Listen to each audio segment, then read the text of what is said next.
This is a very condensed episode due to the lack of equipment normally used to produce the show. Dave is recuperating from a half marathon. I talk about a very large iPhone print and give some insight into what we have coming up in future episodes. It's Monday, March 27th, and this is the iPhoneography podcast. Welcome to the show. My name is Greg McMillan, and I'm going solo this week because Dave is recuperating, not only because Dave is recuperating from running a half marathon, and I give Dave big props for that because that's 13 miles, and it's not something that I could do. I'd be lucky to run 13 feet, let alone 13 miles. So good on you, Dave. Congrats on finishing it, and rest easy, buddy. I'll be thinking about you. But had I had my computer at home, we probably could be doing a real show, a full show. I took my computer into an Apple authorized repair shop about a month ago to get the screen replaced, and when it was put back together, the camera was just a little crooked in there, so I had to send it back in, and they're fixing that, and I was hoping to have it ready today, but it wasn't. So I got a hold of Dave and I said, look, we won't do a regular show because I don't have the means to record properly with a good production machine. I do have an old MacBook Retina. It's just a little 12-inch MacBook, and the battery is not very good on it. So I do have, and it only has one port for you either charging it or you've got something else plugged into it. So I have my microphone plugged into it for now, but there is no way I'd be able to do an hour-long show with this thing, and I don't know just how well it would perform as far as processing and everything else goes, because I was getting that little beach ball thing just going from one iMessage chat to another. So, I can almost see the battery thing going down as I'm talking. So that's another reason why this won't be a very long show. But I do have a couple of things I'd like to bring up. First thing is, I was going to go into this in great detail, but I'll give a bit like a condensed story of it.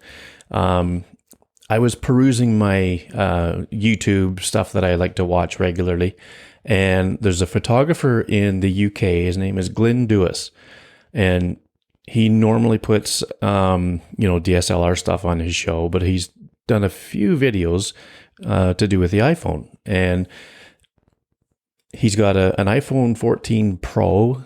I'm not sure if it's a Pro or a Pro Max, but it's an iPhone 14 Pro, and he took a shot of the by the ocean side, I guess, with Re-Expose, the long exposure app from the guys at Reflex, and he processed this image and printed a 72-inch print with this file. So he did some stuff. He used gigapixel AI to upscale the image to a crazy good resolution, and then printed the image. But the original file is from an iPhone, and to get a 72-inch print is pretty impressive. And it was printed on this Fujifilm archive type of paper. So I'm putting a link to his video in the show notes for you to watch, and it's pretty good. It's very impressive how he gets this print from an iPhone, and this isn't a big print to the point where you have to sit back and take a look at it from a bit of a distance. You can go right up to this thing, as far as I could tell by looking at it in the video, and you can see that it's very very detailed. The gigapixel AI software does a really good job with its upscaling. I've heard Scott Bourne talk about it on the iPhone Photo Show, and I'm going to look at this program and see what it costs to buy. If it's not outrageous, I might just get it myself, because I'd love to make some of these large prints. So check the show notes for the link to the video, and have a look. I think you'll be just as impressed as I am. Okay, so another thing I wanted to mention is so Dave did a little bit of a test for long exposure apps, and he put a post in the iPhoneography podcast Facebook group, and it's a pinned post, so it's up in the featured section right at the top of the page, where it's easy to find, and it's 3 shots of this spillway, and it basically looks like a river running with a bit of a drop down, and so you can see some water motion or rapids or whatever right below the drop down. Only it looks like it drops down maybe a foot, but he did not do any edits on them, and he held the phone just handheld and steadied it on a wall, and he asked the question, which one is best? So there's a few comments in there, but he'd love to hear more feedback on this. One of the comments was from our dear friend Matt Hoffman, where he says it's hard to do a comparison when they're all set at different focal lengths. Well, Dave said, well, this is the one weird thing. He said, they were all from the same spot, and I didn't change the lens, just let the apps do their thing. So I don't know what apps Dave used. He hasn't told me yet. Maybe he'll disclose that in a comment at some point, but he just let them, do their thing, and whether the apps themselves pick different focal lengths or what, I'm not sure, but it'll be interesting to find out. But it's a pretty good test, and it's the results that he got were pretty cool on all 3. So go to the Facebook group, check out the post, and put down your thoughts on what you think of these 3 different shots from the same spot without moving, but just 3 different apps. So that's that's the condensed show pretty much.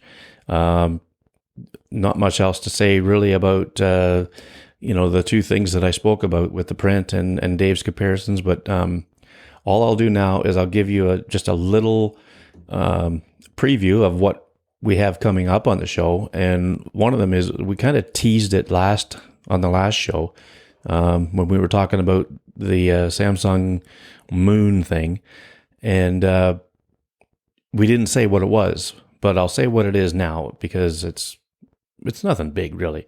All it is we were going to talk about what apps we use, what apps we have on our phone.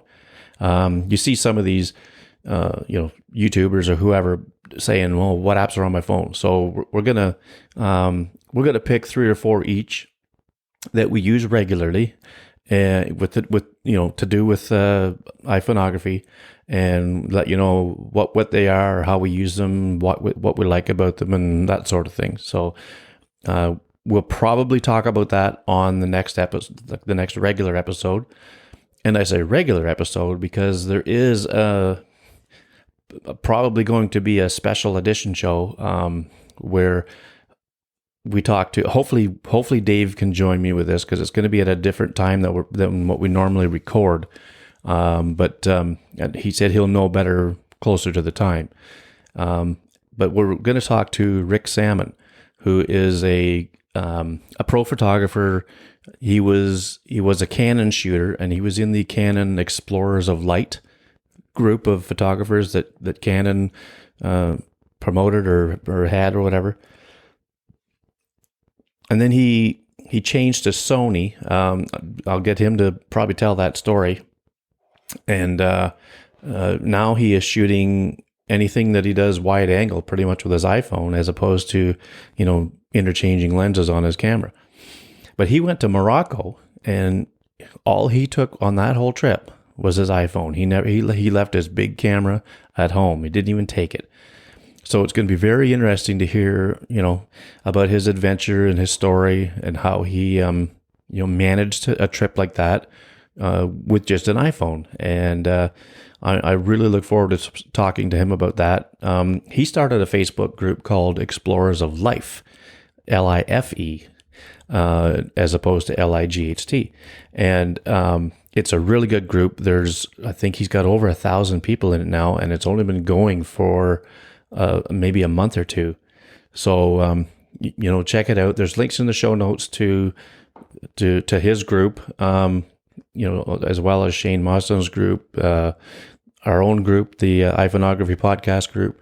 And let's see, what else is there? Yes, the Smartphone Photography Club and the Smartphone Photography Club forum. I like to keep those links in there because Mike James does a great job with that stuff. And I guess that's about it. So check the show notes for a link to Glenn Dewis's large print video on YouTube. And there's a direct link to Dave's long exposure comparison post on Facebook. So give those a look, and you can see our social links on there, the stuff that we sign off with all the time. And I hope you forgive us for having a very short episode this time around, but we will definitely be back in full force next time with a regular program. And don't forget to look forward to the interview with Rick Salmon. So I guess that's it for now. I'll see you all on the next one.